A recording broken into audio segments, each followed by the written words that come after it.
महाराष्ट्र के उप मुख्यमंत्री रहे दिवंगत नेता अजित पवार के विमान हादसे की खबर ने पूरे देश को झकझोर कर रख दिया था। 28 जनवरी को बुधवार को बारामती में हुए इस भीषण हादसे में अजित पवार के साथ उनके सुरक्षा guard Videep Jadhav, flight attendant Pinky Mali, pilot Sumit Kapoor और को पायलट शांभवी पाठक की जान चली गई थी। लेकिन इस दुखद घड़ी में सबसे विचलित कर देने वाला पल वो था जब उनकी पत्नी सुनेत्रा पवार को इस अनहोनी की जानकारी मिली।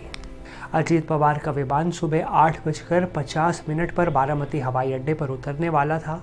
उनके स्वागत के लिए कार्यालय के कर्मचारी पहले से मौजूद थे। सुबह करीब 8:46 पर कर्मचारियों ने अपनी आंखों के सामने विमान को अनियंत्रित होकर गिरते देखा। वो पल हर किसी के लिए बेहद भयावह था। एम्बुलेंस के साथ कर्मचारी तुरंत घटनास्थल पर पहुंचे, लेकिन वहां का मंजर देखकर हर कोई सन्न रह गया। जब पत्नी सुनेत्रा पवार को फ़ोन कर इस हादसे की सबसे पहले जानकारी दी गई थी, जब उन्हें बताया गया था तो उन्हें लगा कि कोई उनके साथ भद्दा मजाक कर रहा है। उन्हें इस खबर पर यकीन नहीं हो रहा था। वो यकीन नहीं कर पा रही थी कि सच है या झूठ है। वो परेशान थी। स्थिति की गंभीरता को देखते हुए मौके पर मौजूद एक व्यक्ति ने उन्हें वीडियो कॉल कर दिया। वीडियो कॉल के जरिए जब सुनेत्रा पवार ने बारामती एयरपोर्ट के पास धूं होकर चलते एक विमान का मलबा देखा तो उनके पैरों तले ज़मीन खिसक गई। वो दृश्य देखकर वो पूरी तरह टूट गई और फूट फूट कर रोने लगी। घटना के समय वो दिल्ली में थी, जहाँ से वो तुरंत बारामती के लिए रवाना हुई। ये हादसा उनके लिए ज़िंदगी का कभी ना भरने वाला एक जख्म बन गया। इस हादसे के बाद महाराष्ट्र की राजनीति में भी तेजी से बदलाव आए, जैसा आपने भी देखा। 31 जनवरी को सुनेत्रा पवार ने राज्य के डिप्टी सीएम पद की शपथ ली और अपने पति की विरासत को, राजनीतिक विरासत को आगे उन्होंने बढ़ाया। लेकिन मन टूट चुका था, अंदर से वो टूट चुकी हैं बिल्कुल। लेकिन जिम्मेदारी और पति का आखिरी सपना जो पार्टी का है, जो पार्टी के प्रति पति की उनकी जिम्मेदारियाँ थी, उसे निभाने के लिए उन्होंने भारी मन से डिप्टी सीएम पद की शपथ ली।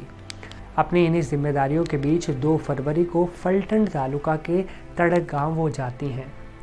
वहां उन्होंने इस हादसे में शहीद हुए विदीप जाधव के परिवार से मुलाकात की। ये वही विदीप जाधव हैं जो साए की तरह अजित पवार के साथ रहते थे, उनके निजी ड्राइवर थे और सालों का उनका रिश्ता था। इसीलिए अजित पवार की पत्नी ने मौका मिलते ही जाधव के परिवार से वो मिलने पहुंची और उन्हें ढांढस उन्होंने बंधाया। ये हादसा हमें सिखाता है कि जीवन कितना अनिश्चित है दोस्तों। एक पल में सब कुछ बदल जाता है। अजित पवार का जाना महाराष्ट्र के लिए एक बड़ी राजनीतिक क्षति है, लेकिन सुनेत्रा पवार के लिए एक ऐसा व्यक्तिगत घाव है जो शायद कभी नहीं भरेगा।